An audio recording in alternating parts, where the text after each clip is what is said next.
Olá, meus amigos, muito boa noite.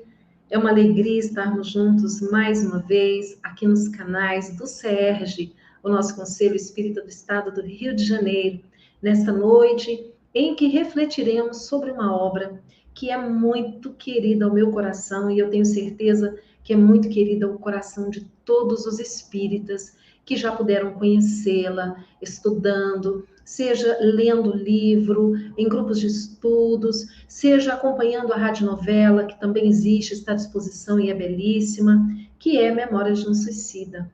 É uma obra que precisa ser estudada várias vezes. A gente faz a leitura, lê novamente, e cada vez que nós lemos, que nós buscamos, nós descobrimos informações importantes. É uma obra muito rica. Mas antes de começarmos, vamos fazer a nossa prece?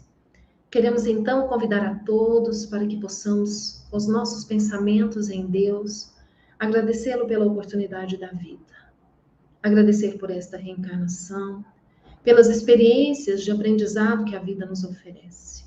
Gratidão, Senhor, por tudo que nos dá, pelo corpo físico, pela nossa inteligência, pela nossa família, pelo trabalho. Especialmente, Senhor, obrigado pela doutrina espírita, que vem para levantar o véu sobre os ensinamentos de Jesus, nos fazendo compreender a justiça divina. Portanto, compreendendo o porquê da vida.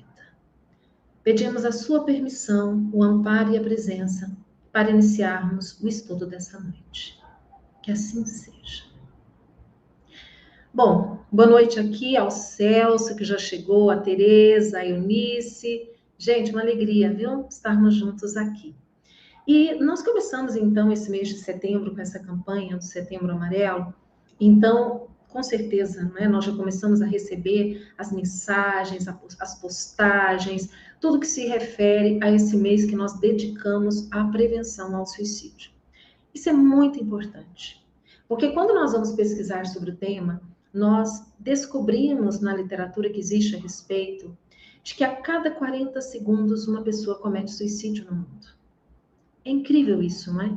Como é que pode, a cada 40 segundos, uma pessoa tirar a própria vida? Esses são dados de 2012, que podem até ter aumentado. Nós sabemos que, em função dessa crise mundial que nós vivemos com a pandemia, quantas pessoas pensaram ou pensam em desistir da vida diante do sofrimento, das dificuldades? Ainda mais porque nós sabemos que uma das principais causas é o adoecimento mental.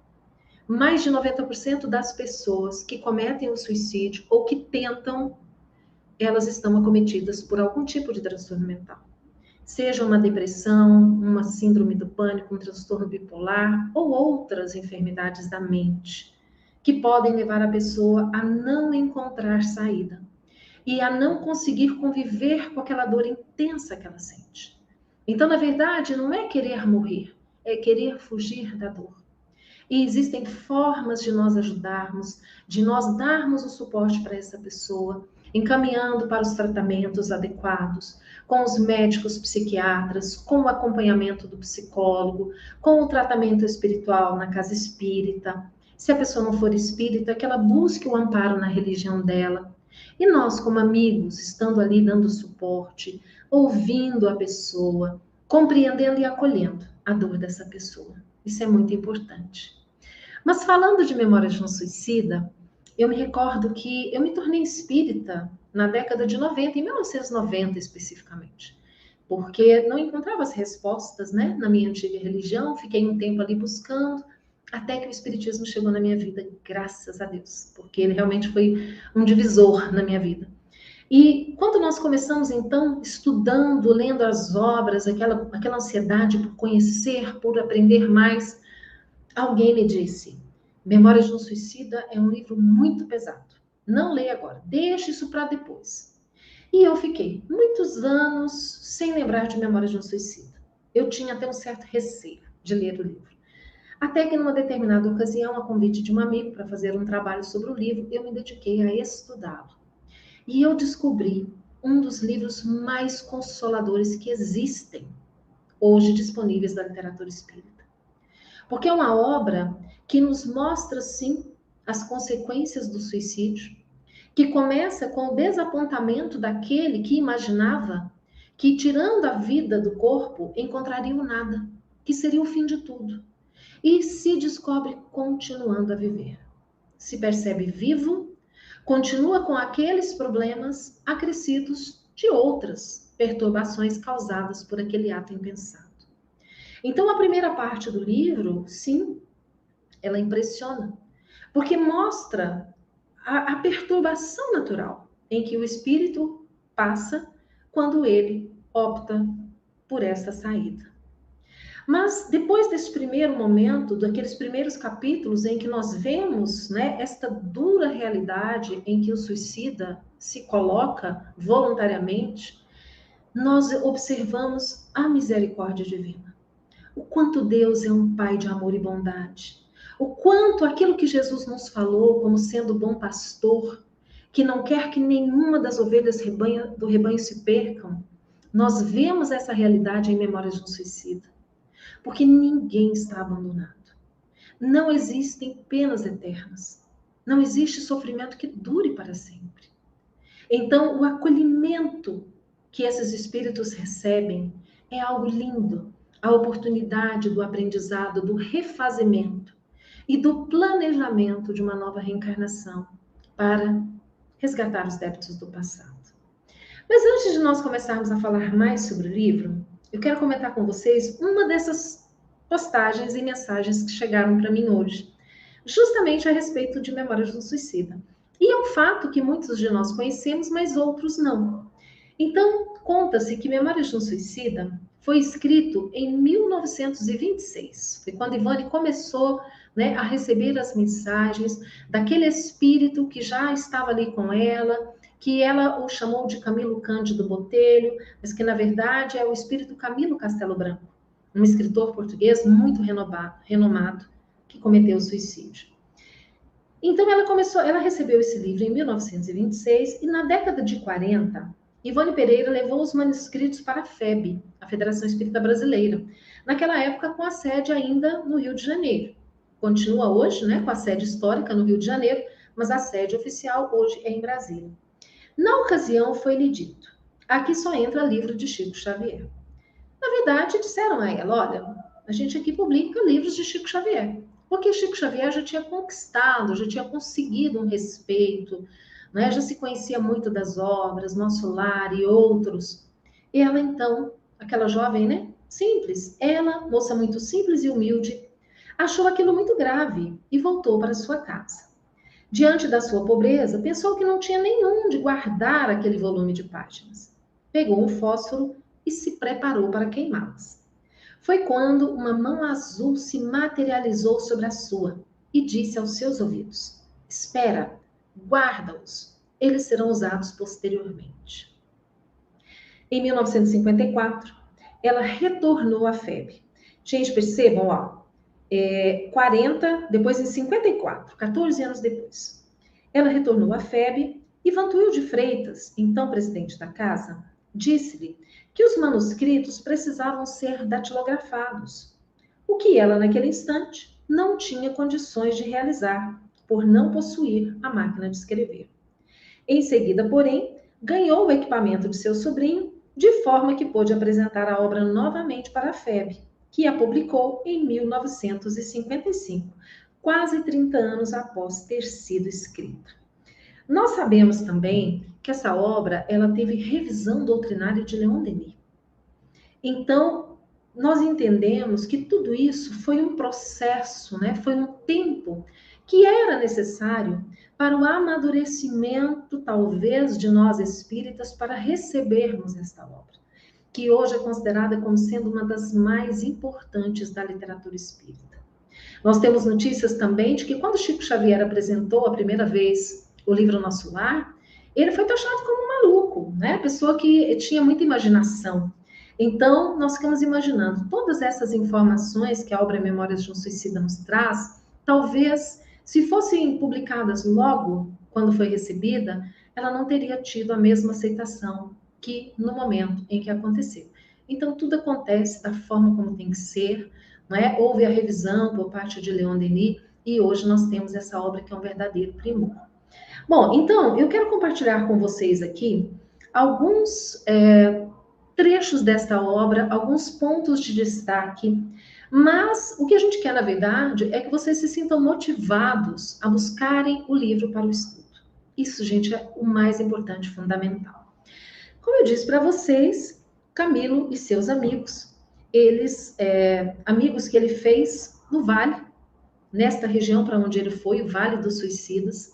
Camilo se encontra nessa região e, de tempos em tempos, ele observava uma caravana de espíritos que vinham, chamavam com uma lista alguns nomes, e essas pessoas que eram chamadas eram colocadas no interior de um carro e levadas embora. Não é um carro, né? Ele fala um veículo. E ele ficava naquela ansiedade, quando é que o nome dele seria chamado? Será que ele seria chamado? Até que chega o dia em que ele é chamado. Então, ele vai, e juntamente com ele, alguns espíritos que estavam com ele ali naquela região, e que eles já tinham algum contato. Eles então são encaminhados para a colônia espiritual Maria de Nazaré. Ali eles são internados no hospital, que, né, é o ponto de chegada de muitos quando chegam, vão para o hospital, para tratamento, para recuperação, restabelecimento das forças, porque ele se sentia sujo, ele se sentia com o sangue descendo, né, em função do ferimento que nunca parava de sangrar, o tempo inteiro aquilo. Então, quando ele relata que quando ele é colocado no veículo, tudo muito limpo, tudo muito cuidado, ele se sente constrangido, porque ele ia sujar aquele ambiente. Então, ele é levado ao hospital, ali, né, ele é limpo, ele passa por esse processo de limpeza, coloca uma roupa limpinha, ele é colocado sobre um leito limpo, agradável, aconchegante, e ele começa o tratamento.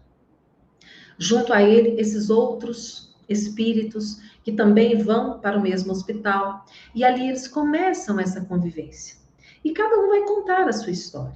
O que aconteceu, o que motivou aquele gesto, aquele ato deslocado, todos suicidas, né? E eles acabam criando uma afinidade, uma amizade ali. Até que chega um momento em que eles, depois de um tempo, conseguem se recuperar e recebem alta do hospital. E quando eles recebem alta do hospital, eles são chamados até o gabinete do ministro, daquele que está cuidando, né, especificamente da recuperação deles, que é o dirigente daquele lugar. Ele é chamado e eles são chamados. Então, eles são informados de que receberam alta do hospital e que a partir daquele momento eles seriam conduzidos para um outro local, que era conhecido como Pavilhão das Rosas ou Pavilhão Indiano, e que ali eles teriam um tempinho para decidirem o que fariam na sequência. Se gostariam de já planejar imediatamente uma nova reencarnação, ou, caso preferissem, poderiam permanecer por mais um tempo na colônia e prosseguir, inclusive, para colônias de estudo, verdadeiras universidades no mundo espiritual, se preparando melhor para então, posteriormente, buscarem uma nova reencarnação. E assim eles são levados para este pavilhão indiano, ou Mansão das Rosas. Depois, aqueles amigos que os acompanham, especialmente o Roberto de Canaleiras, né, e seu pai, Dr. Ramiro Guzmán, existem espíritos que estão ali, né, Joel, que sempre cuidou deles no hospital, eles são convidados, então, para fazerem um tour pela colônia, para conhecerem como é que funciona aquela colônia espiritual, que eles são informados, é regida, é coordenada por Maria de Nazaré, a mãe de Jesus, que tem um amor especial, um carinho especial e um cuidado especial com os suicidas. Quando então eles começam a visitar a colônia espiritual. E nessa... Peraí, gente, vou só desligar aqui um WhatsApp que fica fazendo um barulhinho. Pronto. E quando eles começam então essa visita, eles começam por um local chamado Torre de Vigia. A Torre de Vigia fazia parte do sistema de segurança da colônia, tá? E ela tinha como objetivo proteger a colônia de assaltos de espíritos que pudessem querer entrar para causar perturbação. Mas antes de nós chegarmos lá na torre, é interessante um diálogo que se estabelece entre eles. Eles estão ali, né, seguindo naquele veículo, A colônia ela é muito grande, então eles percorrem longas distâncias e eles vão observando a paisagem. E nesse momento, eles se lembram de um amigo. Um dos amigos que havia sido socorrido com eles, que é Jerônimo. Jerônimo, ele ficou muito perturbado com a desencarnação e o fato de não ter morrido. Então, quando ele vai para o hospital, começa o tratamento, ele insiste o tempo inteiro que ele quer voltar à Terra, que ele precisa saber como está a esposa, como estão os filhos. Aí ele percebe a extensão do ato que ele fez e ele se preocupa enormemente com os familiares que ele deixou. E os mentores, né, os espíritos que são os responsáveis ali, o orientam de que ainda não é o momento, que ele ainda não estava preparado para voltar à Terra, que ele precisava primeiro se fortalecer, porque senão ele poderia, inclusive, prejudicar os entes queridos. Ele não estava preparado. Mas Jerônimo, teimoso, ele resolve um dia e ele descumpre a regra e vai. E realmente, quando ele encontra o resultado do que aconteceu, né, após a morte dele, ele fica completamente desnorteado e desesperado, porque a família está totalmente desestruturada. Ele encontra a mulher com a filha mais jovem, a pequenininha, que ele chamava de Margaridinha, que era assim um tesouro da vida dele. Elas estão vivendo no cais do porto e a esposa obrigando a filha a se prostituir. Ele encontra o filho preso. E ele encontra a filha mais velha casada, vivendo numa situação de muita privação e dificuldade. E aquilo faz com que ele fique completamente em estado de desequilíbrio, desesperado. E ele chora e pede socorro. E vêm os benfeitores da colônia e o levam de volta. Mas o levam de volta não mais para o hospital. E os amigos não tiveram mais notícias dele. Então, nesse momento, eles se recordam e pensam, né? Mário, que está junto ali, Mário, conversando com Camilo, ele diz, onde estará Jerônimo? E aí, os benfeitores explicam que, na verdade, Jerônimo, ele está na colônia, sim, mas num outro departamento, num departamento chamado isolamento. E aí eles estranham, porque o isolamento é como se fosse uma prisão, ali o espírito ele fica restrito, né? E ele estranha, ele fala assim, mas quer dizer que então existem prisões até depois da morte? E aí os benfeitores explicam que a morte, na verdade, não nos modifica. Nós perdemos o corpo físico, mas nós somos ainda quem somos. E que Jerônimo ele estava confinado para o próprio bem dele. Porque vejam só, quando ele teve a oportunidade talvez de fazer o que era correto, ele não aceitou.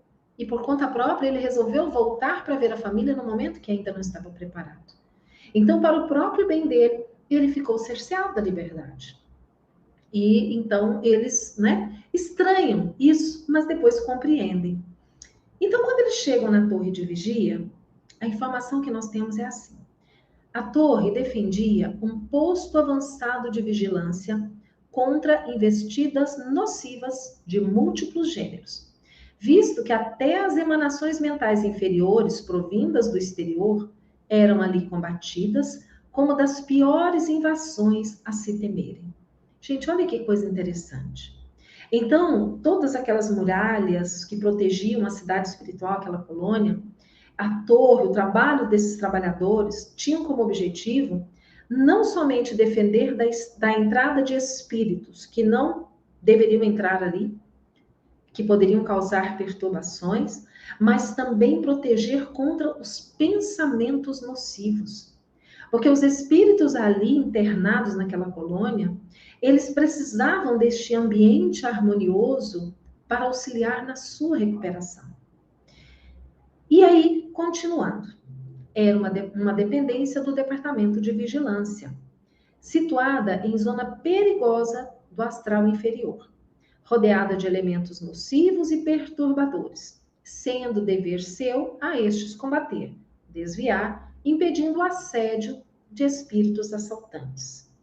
Encaminhar para outras paragens infelizes, perseguidos por obsessores, que a todo custo na colônia se desejassem abrigar, o que não seria possível, porquanto tratava-se de local especializado para alojamento de suicidas.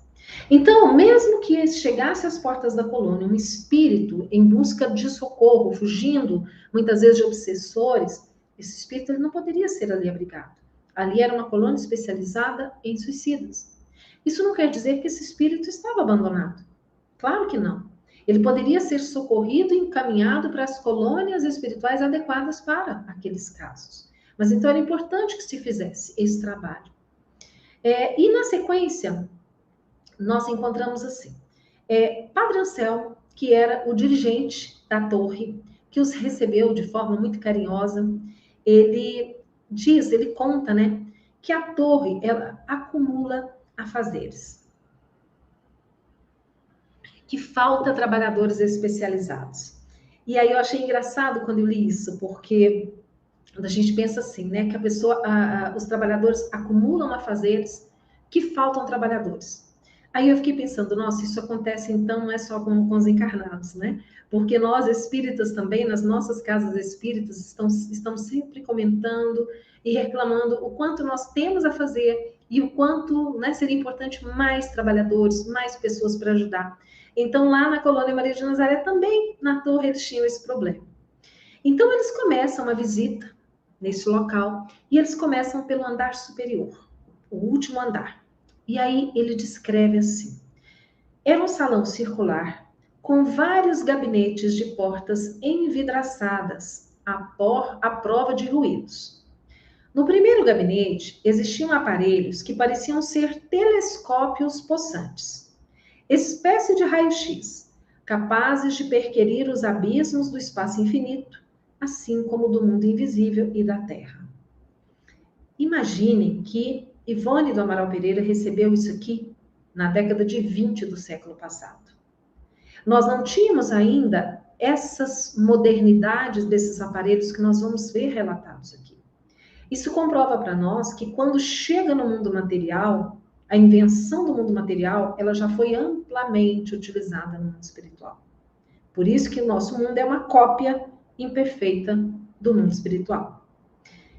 No segundo gabinete, telas luminosas, colossais, a retratarem-se acontecimentos e cenas ocorridos a imensuráveis distâncias, tornando-os presentes aos técnicos e observadores para tanto credenciados, a fim de serem devidamente estudados e examinados.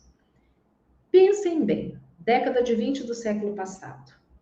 Se nós disséssemos que haveriam telas gigantescas, imaginemos hoje as nossas telas de plasma, de outras tecnologias ainda mais modernas. Naquela época em que as TVs eram muito restritas, praticamente não existiam, e quando existiam eram aparelhos de tubo com imagens em preto e branco. Se você falasse isso, né, que essas telas retratavam acontecimentos e cenas ocorridos a imensuráveis distâncias, em tempo real, aquilo era uma loucura. Quando esse livro foi publicado, isso já ainda era uma loucura. Hoje, para nós é corriqueiro, porque hoje a internet faz com que a gente saiba de tudo o que acontece no mundo ao vivo, em tempo real. Mas imaginemos isso há 100 anos. Então, realmente era algo assim muito à frente do que se tinha conhecimento da época. O terceiro gabinete, maior de todos, local reservado à maquinaria magnética que permitiria o uso e a ação de todos os magníficos aparelhamentos existentes na colônia. Então percebam que é toda uma estrutura, uma organização, olha, observado por técnicos credenciados, trabalhadores especializados naquele tipo de assistência. Eles ficam muito impressionados com aquilo tudo e começam a fazer perguntas. E aí eles perguntam, mas qual é a condição para que o espírito seja socorrido? E aí Padre Anselmo, né, responde. Camilo faz a seguinte pergunta: como chegam os diretores desta magna instituição a saber que os espíritos infelicitados pelo suicídio são aprisionados por falanges hostis, encontrando-se desaparecidos? Por quê? Nem todos os espíritos estão localizados no Vale dos Suicidas. Alguns são levados por falanges que realmente os aprisionam em outros locais. E aí Camilo pergunta, como que isso acontece? Como é que vocês aqui ficam sabendo? E aí ele diz que São várias as formas. Com o trabalho feito por esses técnicos, que observam, né, esses equipamentos como se fosse esse telescópio gigante, que sonda as profundezas do abismo de todas as regiões do mundo espiritual. Então, esses técnicos, eles vão identificando, encontrando essas pessoas. Uma outra forma seriam por antigos opressores, espíritos que já foram vinculados a essas falanges do mal, mas que se arrependeram, foram socorridos na colônia e hoje são trabalhadores da colônia Maria de Nazaré. Como conhecem esses ambientes, eles ajudam também na localização. Outra forma, ordem do mais alto. Então ele fala que muitas vezes a ordem vem da própria Maria de Nazaré, que atende ao apelo de um coração materno, que atende a um pedido em benefício de um irmão. E essa ordem vem da própria Maria de Nazaré. Imagine isso, né? Então, eles continuam ali, né, conhecendo a torre, e eles ficam sabendo que a torre, ela também abriga obsessores terríveis, espíritos muito inteligentes, mas que usam essa inteligência para o mal, causando processos obsessivos ferrenhos nas pessoas. E aí eles vão visitar e conhecer um dos casos, que é o Agenor Penhalva. O diretor desse departamento de vigilância, que é o Olivier de Guzmán, ele está então naquele momento conversando com esse espírito. E os visitantes assistem a esse diálogo numa sala, como se fosse uma espécie de sala de cinema, em que ali são projetadas as imagens do que está acontecendo numa sala. E eles ficam muito encantados e espantados, porque eles imaginavam que o ambiente seria como se fosse uma prisão do mundo, aquele ambiente terrível. Mas lá o que eles viam parecia uma escola, tudo muito organizado, muito limpo. Então, eles observam o diálogo entre o Guzmán, né, o Olivier de Guzmán, com esse espírito Agenor Penhalva, e percebem o quanto ele é terrível. Ele tenta enganar, se fazendo passar por bom, mas na conversa com o Guzmán, ele acaba se revelando. Então, é um caso que os deixa muito impressionados. Depois, no dia seguinte, eles vão visitar um outro local da colônia, que é o manicômio. E no manicômio, que é um espaço dirigido por um antigo psiquista da Índia chamado Irmão João, eles encontram ali, ele diz assim: o manicômio recolhia as individualidades, cujo estado mental excessivamente deprimido, pelas repercussões originadas do efeito do suicídio, lhes impossibilitasse a faculdade de raciocinar normalmente. Então, são aqueles espíritos que estão no estado de perturbação tal que eles não conseguem lidar sozinhos com nada. Como se fossem aqueles doentes mentais que dependem dos outros para tudo. E aí, o irmão João diz que os espíritos que estavam ali, eles eram considerados inofensivos. Mas, se ficassem junto a algum encarnado influenciável, poderia causar sérias perturbações a esse encarnado. Poderia fazer-lhe extremamente mal. E muitas vezes, inclusive, induzi-lo ao suicídio. Tamanha era a vibração negativa, né, pesada que esses espíritos emanavam. Ele fala que junto a uma criança desprotegida poderia lhe causar um mal súbito e talvez até levá-la à desencarnação. E qual é o destino desses espíritos? As reencarnações. São espíritos que somente com as terapias no plano espiritual, elas não são suficientes para tirá-los deste estado de perturbação tão enorme em que eles se colocaram. Então, as reencarnações são as formas, né? Habitando um novo corpo de carne, é a forma para que eles possam voltar a ter o discernimento espiritual novamente. Bom, eles então terminam essa visita ao manicômio. No dia seguinte, eles vão visitar o isolamento. E aí eles ficam muito felizes porque no isolamento é exatamente o local onde está o Jerônimo, aquele amigo rebelde que eles não tinham mais contato. E chegando lá, eles reencontram Jerônimo. Jerônimo fica muito feliz, né, de ver os amigos ali, e ele está muito arrependido daquilo que fez, mas se colocando de forma submissa aos que os benfeitores o estão orientando a fazer. E aí ele conta que ele conseguiu socorro para os filhos, para Margaridinha, a menina que estava se prostituindo, ela é retirada daquela situação. Ao filho que estava na prisão, ele também é encaminhado, ele conta, né, tudo que aconteceu, e vale a pena a gente ler, porque é lindo observar como a espiritualidade age para nos ajudar. Como eles agiram para ajudar a menina Margarida, como eles agiram para ajudar também o filho de Jerônimo. É muito interessante. Então, eles ficam muito felizes. E Jerônimo diz que ele está, neste momento, aguardando a reencarnação, que já estava sendo preparada. Depois, no dia seguinte, eles vão conhecer o departamento de reencarnação. Esse departamento é fantástico, é fascinante o relato que eles fazem. Um trechinho. Compunha-se o importante núcleo de serviços das seguintes seções, todas exercendo funções destacadas conquanto interdependentes. Então, as seções lá deste núcleo, né? Departamento de reencarnação.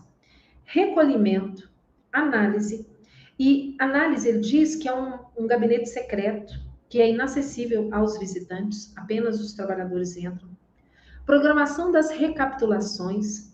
Percebam, recapitulações, reencarnação. Pesquisas, planejamento dos envoltórios físico-terrenos, laboratório de restringimento, que também é um gabinete secreto acessível apenas aos trabalhadores e inacessível aos visitantes. E aí ele começa a falar um pouco sobre cada um desses setores ali naquele departamento, né, da reencarnação. Eles visitam então o setor de recolhimento, que é o primeiro, é onde o espírito chega quando ele vai começar o processo para uma nova reencarnação. E esse setor, ele era dirigido por uma mulher, irmã Celestina. E havia muitas mulheres na equipe ali naquele departamento. Então ela começa a falar, explicar para eles como é que é feito, como que esses espíritos são recebidos ali, como é que é feita a escolha dos pais para cada um daqueles indivíduos. E é interessante porque nós vamos compreender que não necessariamente nós vamos reencarnar numa família de espíritos já conhecidos, já que tenhamos tido contato anterior em outras reencarnações. Muitas vezes somos colocados em outras famílias que atendam às necessidades daquilo que nós precisamos. E aqui conta-se um diálogo que é entabulado entre a equipe espiritual e um jovem casal de portugueses, recém-casados, que estavam planejando ter um filho, e de uma mulher, uma mãe solteira nordestina também jovem, que também estava para ter um filho. E eles são convencidos a receberem espíritos lá do manicômio, aqueles espíritos que precisavam de uma reencarnação como última oportunidade. O trabalho deles para convencer a esse casal para receber um filho assim e aquela mulher também. Então, é um diálogo muito rico, em que, a princípio, os pais recusam, eles não querem um filho doente, eles querem um filho saudável. Mas aí é mostrado para eles o passado espiritual deles, o porquê da necessidade deles receberem aquele espírito. Então, é muito bonito esse diálogo, vale muito a pena. Bom, depois eles vão visitar a seção de planejamento de corpos físicos. Eu fico imaginando, deve ser algo fantástico visitar. Porque eles passam primeiro por uma sessão de modelagem. Nessa sessão de modelagem, eles têm lá como se fossem maquetes, ou, digamos assim, miniaturas, né, dos corpos. Então, nessa sessão de modelagem, eles começam a pegar o caso do espírito e ver como é que vai ser a reencarnação dele. E aí existem muitas possibilidades, né? Ele coloca aqui. Esse espírito ele pode ser mutilado desde o nascimento. Então, por exemplo, uma das consequências do suicídio pode ser ele ser mutilado naquele órgão normalmente que foi afetado, desde o nascimento. Mas pode ser também passível de ser no decurso da existência, por enfermidade ou acidente. Pode ser que a repercussão do suicídio se dê ao longo da vida, seja por um acidente ou seja por uma enfermidade. Pode ser passível de aquisição de doenças graves e incuráveis. Também é uma das consequências que se pede para que o espírito passe por aquele período de aprendizado. Mas, gente, olha que interessante. Poderia-se nascer com um corpo normal, perfeito. Ele fala, normais, o que indicaria, portanto, fatos decisivos na programação do carreiro a ser vivido pelo paciente, harmonizados ao feitio das expiações e testemunhos a cada caso. Reencarnariam possivelmente em envoltórios físicos normais e até belos e sadios, por exigirem as suas novas experiências que assim fosse, avultando em tais casos lutas e sofrimentos irreparáveis de ordem moral tão somente. Então, isso mostra para nós que, na verdade, não quer dizer que se o espírito cometeu suicídio, né, ferindo alguma parte do corpo, que necessariamente numa futura reencarnação ele tenha que vir com uma lesão naquela parte do corpo. Não. A luta ela pode ser moral. E aí nós temos o caso da nossa Ivone do Amaral Pereira, que nós sabemos, né, por relato dela própria, da sua mediunidade, ter sido suicida em mais de uma ocasião, mas que quando renasceu como Ivone, renasceu num corpo perfeito, não tinha nenhuma deformidade, mas passou por várias privações, por várias dificuldades no decorrer da vida. E foi uma alma completamente vitoriosa. Um exemplo para nós, né? Bom, no gabinete seguinte, lá nessa sessão de modelagem, né, eles viam também os esboços dos corpos primitivos, isto é, dos que o suicídio havia malbaratado, destruído antes da época normal. Então, eles observavam assim, o caso do fulano de tal, como é que estava o corpo dele quando ele cometeu o suicídio. Aí mostra quantos anos ele tinha, como é que era a vida dele, que tipo de suicídio que ele cometeu, como é que foi afetado o corpo, tem a reprodução do molde do corpo, né? Quanto de força vital ele ainda tinha, ou seja, quantos anos ele deveria viver ainda, que foi interrompido pelo suicídio, né? As causas que determinaram o suicídio, todas as informações sobre aquele caso, de todos os tipos de suicídio. É algo realmente, assim, impressionante, né? Você observar como que ficou o perispírito depois do suicídio. Eu imagino que é algo bem, né, chocante. Depois eles iam para a sessão de modelagem. Aí nessa sessão de modelagem, os mapas ou esboços encomendados eram organizados sob rigorosa obediência às instruções recebidas, encaminhando-se depois para revisão e aprovação do templo, das sessões de análise e pesquisa e até para o recolhimento, onde os pretendentes os examinavam demoradamente sobre os critérios de seus mentores e guias particulares. Então, o reencarnante, nesse momento aqui, ele era convidado, junto com os seus guias, os seus amigos espirituais, para avaliarem todo o planejamento, né? Compreender tudo, era tudo, né, feito com o conhecimento do reencarnante, atendendo aos seus interesses. Então, eles fazem essa jornada, né, de visitas, e a maioria deles optam por permanecerem mais um tempo no plano espiritual, aprendendo, né, passando por um aprendizado antes de escolherem uma nova reencarnação. Exceto por Jerônimo, que foi destinada a uma reencarnação, e a Mário, que também pela consciência de culpa, porque Mário, além de ter cometido suicídio, antes de se matar, ele matou a amante. Então, ele era também um homicida. E o sentimento de culpa nele era muito forte. Então, a opção dele foi pela reencarnação imediata. Então, eles começam, nesses tempos, eles são liberados para visitarem a Terra, os encarnados. Eles começam a visitar, a conhecer grupos mediúnicos. Primeiro na Europa, eles ficam conhecendo o médium Fernando Lacerda. Camilo tenta mandar mensagem para amigos, para alertar os amigos sobre a realidade que ele encontrou no mundo espiritual. Mas é claro que ninguém acredita. Ninguém fala, imagina se isso aqui é Camilo que escreveu. Ele fica muito decepcionado. Depois ele vem para o Brasil, começa a visitar instituições espíritas brasileiras. E aí ele percebe que, naquele momento, ele tinha muita dificuldade para usar dos médiuns para passar o seu conhecimento. Então, ele aprende muito com Bezerra de Menezes, com Bittencourt Sampaio, e ele passa a se dedicar à caridade. Então, ele começa a visitar aqueles lugares onde as pessoas estão em sofrimento, para incutir-lhes bom ânimo, para que preservem a sua vida, né? E chega, enfim, o momento em que ele precisa, mais uma vez, decidir. E ele escolhe a sua nova morada, que é justamente o momento em que Jerônimo vai para a reencarnação, Mário vai para a reencarnação, e eles vão para uma outra colônia espiritual, que é uma colônia universitária. E aí o livro começa também a descrever tudo que ele encontra lá nessa cidade universitária, as pessoas que ele encontra, o aprendizado que ele obtém, até que chega o momento em que ele começa a planejar a sua volta à Terra, a sua reencarnação. Gente, é um livro belíssimo. É um livro para ser estudado. Lido, relido, lido de novo, estudado em grupo, estudado sozinho. Se você às vezes tem dificuldade de estudar sozinho, procure a radionovela. Nós temos disponível na internet. A radionovela é fantástica. É uma obra que todo espírita, e mesmo quem não é espírita, vale a pena conhecer e estudar. Porque nos mostra que viver vale a pena.